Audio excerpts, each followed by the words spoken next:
يقع ملعب أدرار في مدينة أكادير، وهو أحد أبرز المنشآت الرياضية في المغرب. يتميز بتصميمه الحديث وقدرته الاستيعابية التي تصل إلى 45480 متفرجاً، مما يجعله واحداً من أكبر الملاعب في البلاد. منذ افتتاحه استضاف العديد من المباريات المهمة سواء على المستوى المحلي أو الدولي، وكان شاهداً على لحظات رياضية لا تنسى.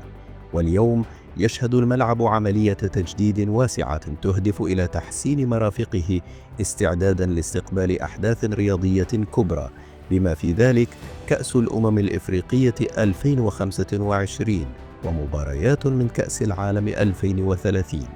تشمل أعمال التجديد تحديث البنية التحتية للملعب بالكامل، تحسين أرضية الملعب بالعشب الطبيعي، وتطوير المرافق الخاصة باللاعبين والجماهير. كما يتم توسيع مواقف السيارات وتحسين المداخل لضمان تجربة سلسة للجماهير. ومن بين آخر مراحل التجديد بدأ العمال في غرس الأشجار حول الملعب، مما سيضفي عليه طابعاً جمالياً ويعزز المساحات الخضراء المحيطة به.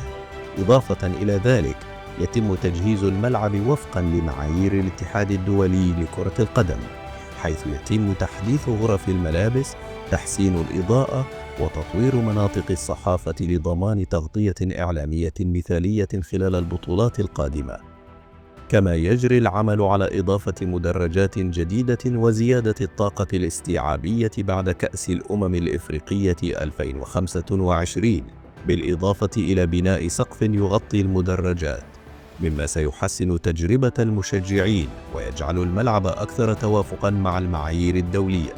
يعد ملعب أدرار جزءاً من خطة المغرب لتطوير البنية التحتية الرياضية استعداداً لاستضافة كأس الأمم الإفريقية 2025، حيث سيحتضن مباريات مهمة خلال البطولة. كما أن هذه التحسينات تأتي في إطار استعدادات البلاد لاستضافة كأس العالم 2030 الذي سيقام بالشراكة مع إسبانيا والبرتغال. هذه التطورات تجعل الملعب نقطة جذب رئيسية للفرق والجماهير، وتعزز مكانة أكادير كمدينة رياضية بارزة على المستوى الدولي. نأمل أن تكونوا قد استمتعتم بهذه الرحلة.